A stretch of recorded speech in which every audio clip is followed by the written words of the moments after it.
ಎಲ್ರಿಗೂ ನಮಸ್ಕಾರ. Indian palette ಚಾನಲ್ಗೆ ಸ್ವಾಗತ. ನಾನಿವತ್ತು ಗಸಗಸೆ ಪಾಯಸ ಮಾಡೋ ತೋರಿಸ್ತಾ ಇದ್ದೀನಿ. ಅದಕ್ಕೆ ಬೇಕಾಗಿರೋ ಸಾಮಾನು ಏನೇನಂತ ಒಮ್ಮೆ ನೋಡೋಣ. ಗಸಗಸೆ, ಹಸಿ ಕೊಬ್ಬರಿ, ಬೆಲ್ಲ, ಏಲಕ್ಕಿ, ಅಕ್ಕಿನ ಸ್ವಲ್ಪ ಇಟ್ಕೊಂಡಿದ್ದೀನಿ, ಹಾಗೆ ಬಾದಾಮಿ, ಗೋಡಂಬಿ, ಬೆಲ್ಲ ಕರಗಿಸ್ಕೊಳ್ಳೋಕ್ಕೆ ನೀರು. ಮೊದಲಿಗೆ ಗಸಗಸೆ ಪಾಯಸಕ್ಕೆ ರುಬ್ಕೊಳ್ಳೋಣ. ತೆಂಗಿನಕಾಯಿ ತುರಿ ಫಸ್ಟ್ ಹಾಕ್ತಾ ಇದ್ದೀನಿ.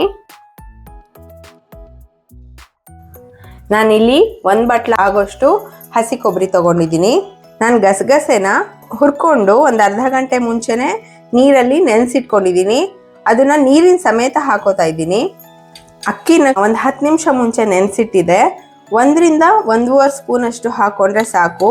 ಇದು ಬೈಂಡಿಂಗ್ಗೋಸ್ಕರ, ಅಂದರೆ ಪಾಯಸ ಒಂಚೂರು ಗಟ್ಟಿ ಬರುತ್ತೆ, ಅದಕ್ಕೋಸ್ಕರ ಹಾಕ್ತಾ ಇದ್ದೀನಿ. ಏಲಕ್ಕಿ ಕೂಡ ಬಿಡಿಸಿಟ್ಕೊಂಡಿದ್ದೆ, ಅದನ್ನು ಹಾಕ್ತಾ ಇದ್ದೀನಿ. ಒಂದು 3 ಹಾಕಿದ್ದೀನಿ. ಹಾಗೆ ಬಾದಾಮಿ, ಗೋಡಂಬಿನೂ ನಾನು ನೀರಲ್ಲಿ ನೆನೆಸಿಟ್ಕೊಂಡಿದ್ದೆ. ಬಾದಾಮಿ ಸಿಪ್ಪೆ ತೆಗೆದುಬಿಟ್ಟಿದ್ದೀನಿ. ಹಾಗೇನೂ ಹಾಕೋಬೋದು, ನಾನು ಸಿಪ್ಪೆ ತೆಗೆದು ಹಾಕ್ತಾ ಇದ್ದೀನಿ. ಬಾದಾಮಿ, ಗೋಡಂಬಿ ಹಾಕೋದ್ರಿಂದ ಪಾಯಸ ರುಚಿಯಾಗಿರುತ್ತೆ. ಸ್ವಲ್ಪ ನೀರು ಹಾಕೊಂಡು ನುಣ್ಣಗೆ ರುಬ್ಕೋಬೇಕು ಇದನ್ನ. ಇವಾಗ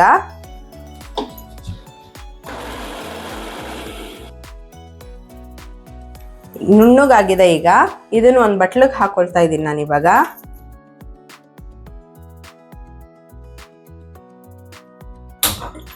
ಮೊದಲಿಗೆ ಬೆಲ್ಲ ಕರಗಿಸ್ಕೊಳ್ಳೋಣ ಪಾಯಸಕ್ಕೆ.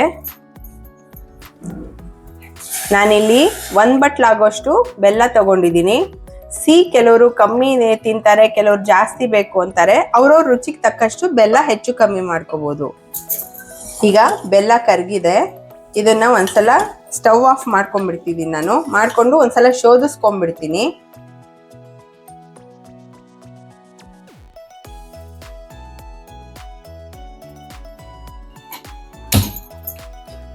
ಇವಾಗ ಸ್ಟವ್ ಹಚ್ಕೊಂಡಿದ್ದೀನಿ. ಇದು ರುಬ್ಬಿಟ್ಕೊಂಡಿದ್ನಲ್ಲ, ಇದನ್ನು ಹಾಕೋತಾ ಇದ್ದೀನಿ ನಾನಿವಾಗ.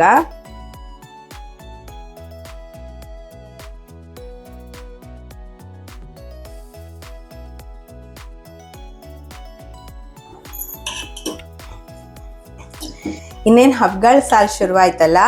ನಾವು ಹಬ್ಬಗಳಲ್ಲಿ ಅಕ್ಕಿ ಕಡಲೆಬೇಳೆ ಪಾಯಸ ಮಾಡ್ತಿರ್ತೀವಿ, ಸಬ್ಬಕ್ಕಿ ಪಾಯಸ ಮಾಡಿರ್ತೀವಿ, ಮತ್ತು ಶಾವಿಗೆ ಪಾಯಸ ಮಾಡಿರ್ತೀವಿ.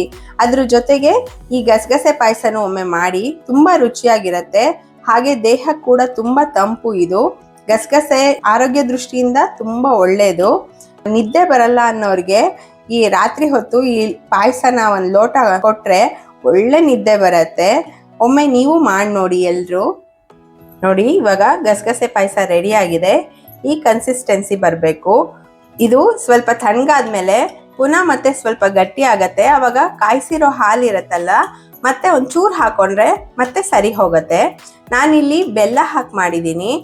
ಅರ್ಧ ಬೆಲ್ಲ ಅರ್ಧ ಸಕ್ಕರೆ ಹಾಕಿ ಮಾಡ್ಬೋದು, ಇಲ್ಲ ಬರೀ ಸಕ್ಕರೆ ಹಾಕಿ ಕೂಡ ಮಾಡ್ಬೋದು.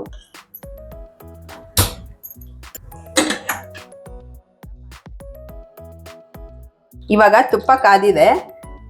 ಪಾಯಸಕ್ಕೆ ಫ್ರೈ ಮಾಡ್ಕೊಂಡು ಹಾಕೋಣ. ಬಾದಾಮಿ, ಗೋಡಂಬಿ ತಗೊಂಡಿದ್ದೀನಿ. ಬೇಕಾದ್ರೆ ದ್ರಾಕ್ಷಿನೂ ಹಾಕೋಬಹುದು, ನಾನಿಲ್ಲಿ ಹಾಕ್ತಿಲ್ಲ.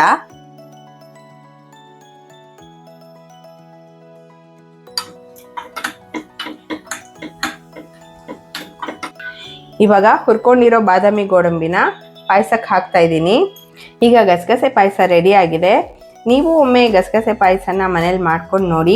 ಹೇಗೆ ಬಂತು ಅಂತ ಕಮೆಂಟ್ ಮೂಲಕ ತಿಳಿಸೋದನ್ನು ಮರಿಬೇಡಿ. ಹಾಗೆ ಪ್ಲೀಸ್ ಶೇರ್, ಸಬ್ಸ್ಕ್ರೈಬ್, ಲೈಕ್ ಮಾಡೋ ಮೂಲಕ ನಮ್ಮನ್ನು ಹೀಗೆ ಸಪೋರ್ಟ್ ಮಾಡ್ತಾ ಇರಿ. ಮತ್ತೆ ಮುಂದಿನ ವಿಡಿಯೋದಲ್ಲಿ ಸಿಗೋಣ. ನಮಸ್ಕಾರ.